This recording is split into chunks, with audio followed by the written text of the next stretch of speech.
2014 में BSNL था, India की नंबर 1 गवर्नमेंट कंपनी थी ना। आज BSNL 2024 है, 20 मार्च है, ठीक है। BSNL 3G स्पेक्ट्रम पे काम कर रहा है, ठीक है। 3G स्पेक्ट्रम पे काम कर रहा है। BSNL को 4G का लाइसेंस नहीं दिया। चलिए यहाँ तक समझ आ गई। BSNL ने 25 साल के अंदर 80,000 टावर लगाए और लाखों किलोमीटर अंडरग्राउंड केबल बिछा दी। वो किसका पैसा? हमारे टैक्स से गया, ठीक है। अब इन्होंने एक नई पॉलिसी बनाई, नरेंद्र मोदी प्राइम मिनिस्टर बने, उन्होंने मुकेश अंबानी को बुलाया, आमने सामने बात करी कि एक नई कंपनी बनाते हैं। बन गई जियो, बन गई 2014 के बाद ही बनी है ना जियो। उसके बाद उनको कह दिया कि जी हमारा तो एक टावर नहीं है, नेटवर्क कैसे आएगा। उन्होंने कहा भाई सरकार के 80,000 टावर हैं BSNL के, उसको हम रोक लेते हैं, उसको हम बैकवर्ड पे ले आते हैं। अब उसका नीलामी ऑक्शन लगा दिया और 2-3 कंपनियाँ थी। एक वोडाफोन है, वो 60 देशों में, क्योंकि इंग्लैंड की कंपनी है इसलिए बची हुई है, और आइडिया बिड़ला की कंपनी है इसलिए बची है। छोटे प्लेयर तो साफ ही कर दिए इन्होंने, निपटाई दिए। और उसके बाद ये इन्होंने कह दिया कि भाई जो सरकार के 80,000 टावर थे अब वो यूज़ करेगा जियो। अब जियो ने अपना एक भी टावर नहीं कभी किसी जगह लगाया और 80,000 BSNL के टावर वो यूज़ कर रहा है। और BSNL को 3G दे रखा है और जियो को 5G पे दे रखा है। और सारा जो है वो रॉयल्टी जो रेवेन्यू कमा रहा है वो मुकेश अंबानी ले रहा है। किसी ने उसके ऊपर रेट नहीं लगाई, और कोई लगाए तो कह देंगे ये पाकिस्तान का।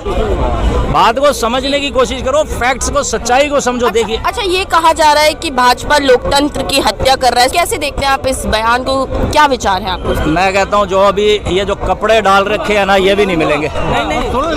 ये जो कपड़े डाल रखे हैं ना, ये भी उतरवा लेंगे अगर ये पॉलिसी सही इनकी एक्सेप्ट होगी। अब इन्होंने एक नया 1 जुलाई से नया कानून बना रहे हैं, BNS, भारतीय न्याय संहिता। उसके आप अमेंडमेंट्स पढ़ लोगे ना, आपके रोंगटे खड़े हो जाएंगे। आप उस चीज को समझिए, जो BNS 1 जुलाई से भारत में भारतीय न्याय संहिता लग जाएगा। ये जो IPC CRPC है ये सारे बंद हो जाएंगे। अब बात को समझने की कोशिश नहीं कर रहे। भारतीय न्याय संहिता के अंदर ऐसी चीजें दे रखी हैं कि अगर मतलब जमानत के ऊपर भी अपने को तरसना पड़ेगा।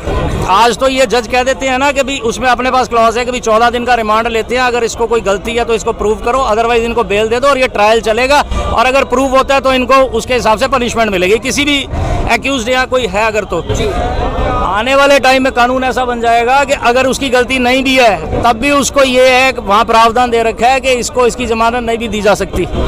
तो जब तक मान लो 10 साल चल रहा है तो वो 10 साल जेल में भी बैठा रह सकता है बंदा। अब तो जमानत तो मिल रही है, तुम्हारे कपड़े भी नहीं बचेंगे। कानून इतना खतरनाक आ रहा है। आप ये देखो भाई, इंडिया के अंदर जुआ लीगल हो चुका है, ये कैसीनो लीगल हो चुका है।